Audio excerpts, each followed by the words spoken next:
Hello and welcome to Press TV Spotlight. I'm Marzia Hashimi. Thanks so much for being with us. Well, intimidation is the name of the game for the Israeli regime. The Zionist entity has upped the ante in its war against Palestinians.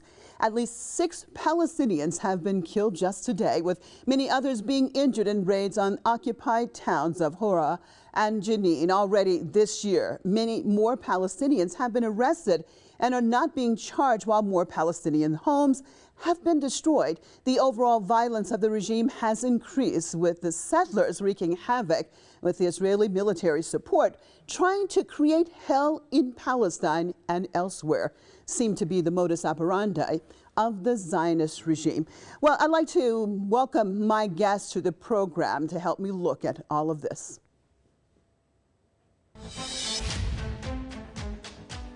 Mick Napier, Scottish Palestine Solidarity Campaign and activist and commentator out of Edinburgh.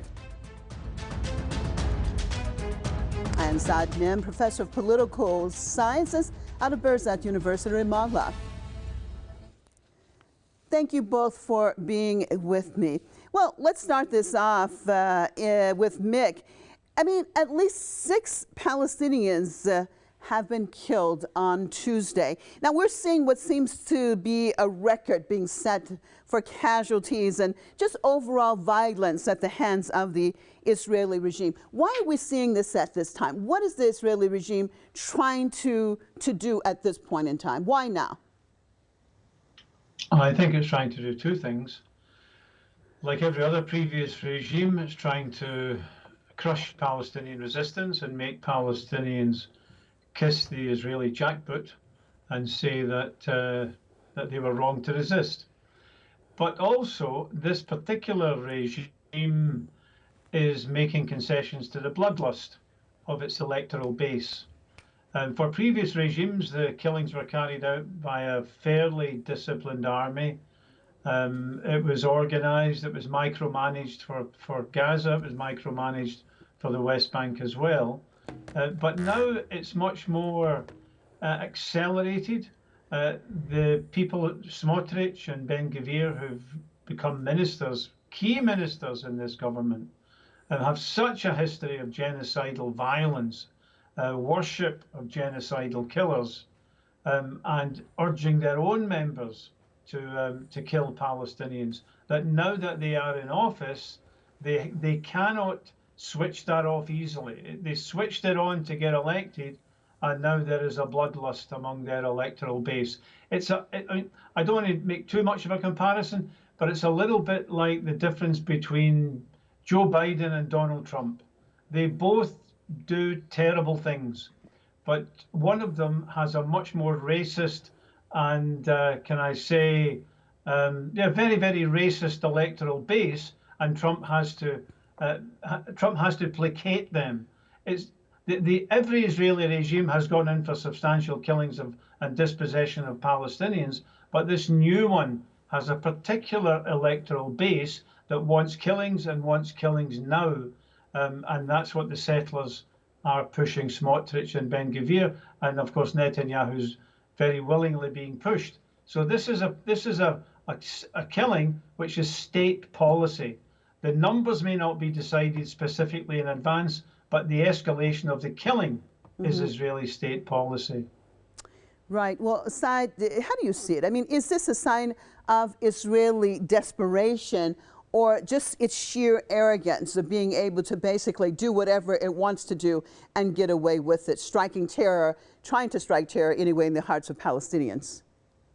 Good evening to you and to Mick and also to all your viewers.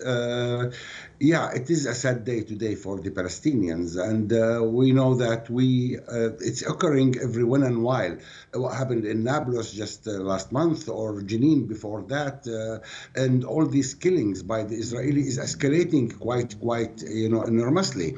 And we know that this government is even more fascist government than the one before. But all government it's not about this government or that government. It's about the whole regime. This is a racist regime. This is a colonialist regime based on violence and on hatred and on racism. So we expect such kind of, atrocities by this regime. The final aim for this regime generally is to ethnically cleanse Palestine and to take over and to annex most of the West Bank to Israel and to create what they think, all of the land of Israel as they usually promote. So in order to achieve that, they are going, by making life miserable for the Palestinians in every way you can talk about. When we look at all aspects of our life as Palestinians, we find that the occupation and this regime is, interfering in every detail of our life, in everything. And consequently, definitely that would push the Palestinian to leave the country in a way or another. Now, the escalation lately, and especially today in Jenin, it's about the resistance. They don't want to see any kind of resistance in the West Bank, and they don't want to repeat what's going on in Gaza, that the resistance now could have the answers for the Israeli if they dared to attack Gaza. So they don't want that to happen in the West Bank. And particularly the two areas which is very known for that is Jenin refugee camp and Nablus, and the refugee camp in Nablus also Balata refugee camp. There are groups of Palestinian armed resistors, and they are resisting the occupation. And the moment that the occupation comes for arresting or for killing or for any operation in the West Bank, they usually resist these forces.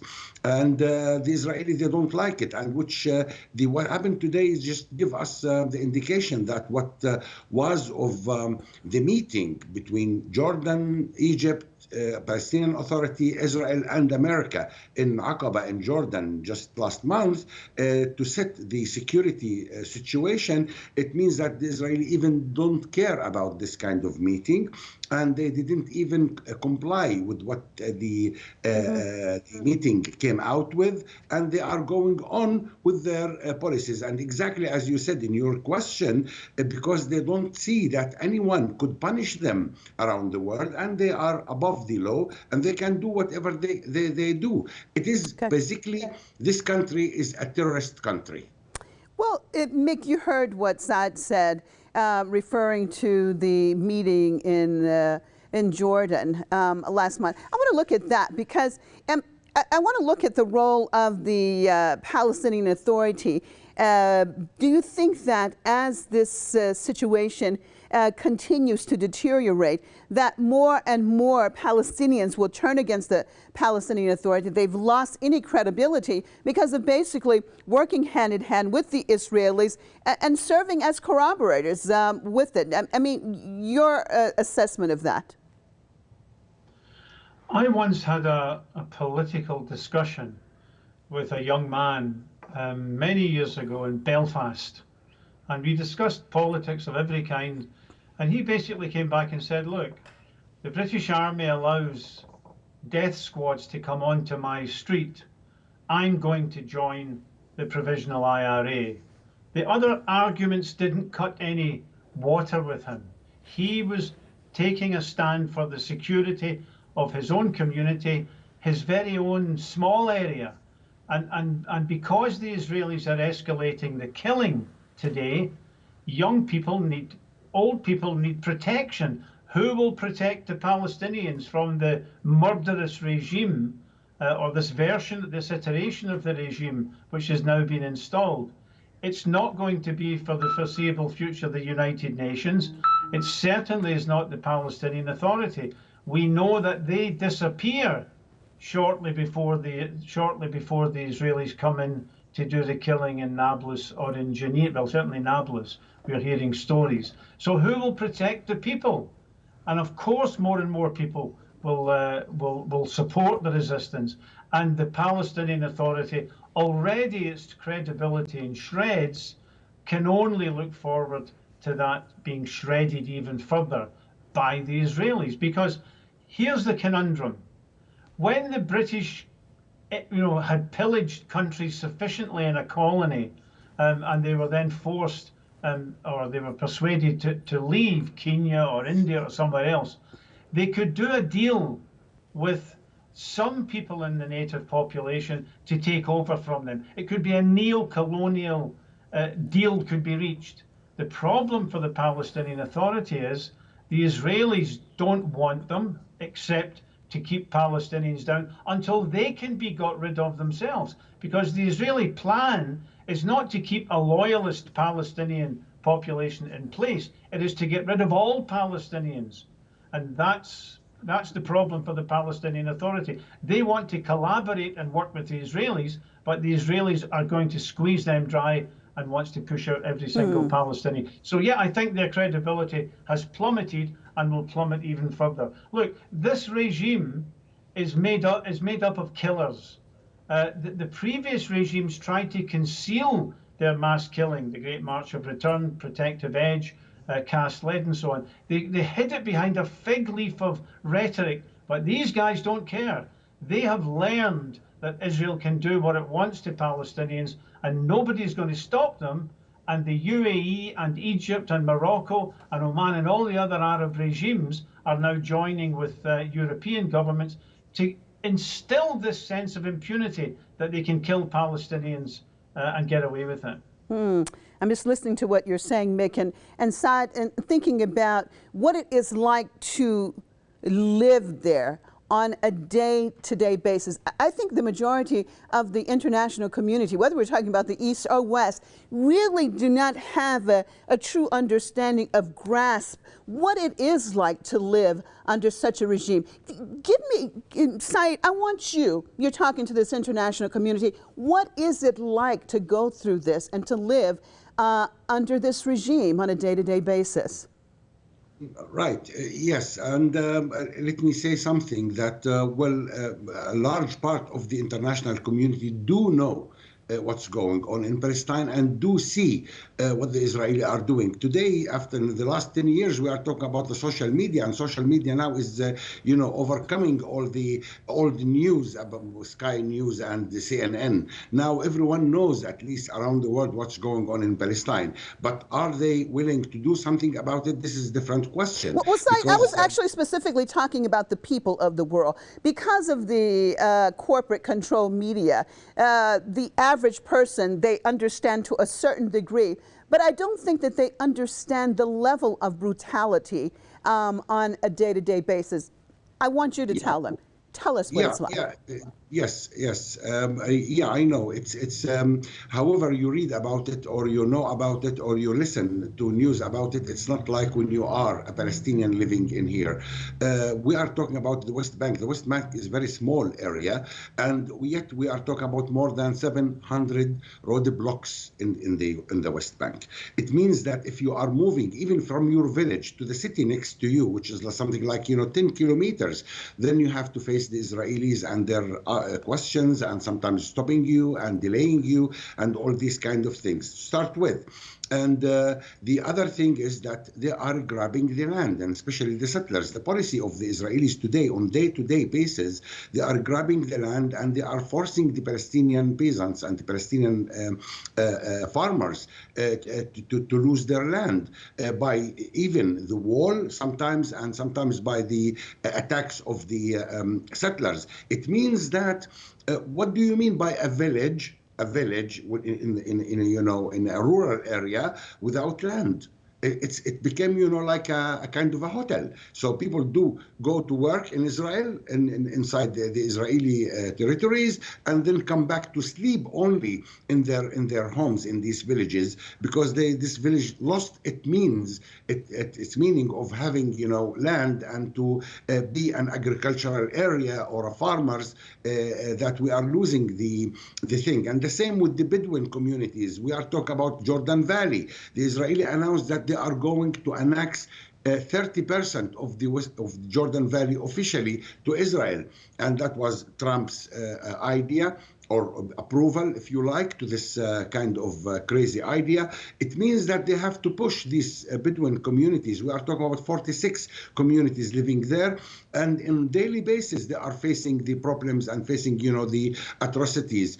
For me, as even an educator in the university, do you think that when I read the names of my students and they will tell me that there was a roadblock and we couldn't attend, could I continue with the lecture or not if half my class, especially when they close Kalandia roadblock, which is near to Ramallah, between Ramallah and Jerusalem, and all the students from Jerusalem can't come and attend? Even my job is also affected. So in a daily basis, we can't live normally. We can't plan for future to say, okay, next month I would like to go somewhere. We don't know. We leave it to then, because you never know. They close the roads, they close the area. I'll give you one example. I am originally from Jenin, okay? And I live in Ramallah because of my job now. But my ID card still saying that I am from Jenin. They wanted someone from Jenin, so they closed the whole area. All Jenin district was forbidden from getting out of the country or moving from one city to another. I have to stay in my house, and I couldn't leave Ramallah, because if they found me on the roadblock near Ramallah with an ID with Jenin, I'll be transferred to Jenin and I'll be stuck there, and I lose my job. So this is on daily basis. Everything is affecting us. Okay, and everything, it's because this, as I said, it's a racist regime, and the aim was just to get us out of this country and ethnic cleansing. Unbelievable. Well, Mick, do you think this increased violence, that it will help to solidify the Palestinian resistance even more? It's not violence per se that does it. It's solidarity. It's the pressure that people are under, forcing them to resist. And then some people come forward, new elements come forward to join the resistance. And of course, it gives people some sense of security, some sense that the Israelis cannot ride roughshod over them. Like, I'm so impressed by what Saad just said. If you think about what the Israelis are doing, what people do not understand possibly is the creative sadism of the Egyptian regime. It extends not just to massacres like the Great March of Return or Protective Edge or so on, but it goes from there to setting up roadblocks and declaring a curfew the night of students' examinations or the night before, so that the students can't get to their exam or can't get to sleep. And everything in between. It is creative sadism, full spectrum criminality against a people whose land they want. And it's not as if it's a secret. A child can find out what's going on by just asking a few simple questions. And the barbarity, but the extra depth of barbarity, calling for Huwara to be wiped out. The Israelis, by the way, during Protective Edge, if I'm correct, there was a killing ratio of about 100 Palestinians to 1 Israeli, 100 to 1. You know, during the Second World War, Hitler was going to kill 100 French people for something that had happened in the locality, and his aides told him it was too much. Don't do it. That's too much. 100 to 1 is ridiculous. But that's what the Israelis have been doing, and this calling for a village to be wiped out, a town to be wiped out. This is Nazi talk.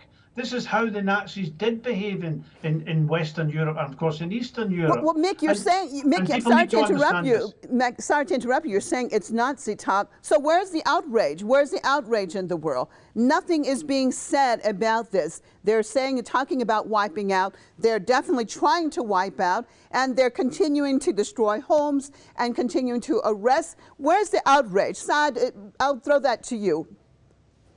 Well, the outrage, you mean by the Palestinians?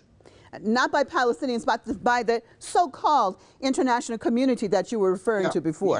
Yeah, that's what we are trying to say and to do. And I appreciate, mixed work, and especially with the BDS, that we are trying to have it all over the world to at least sit things through.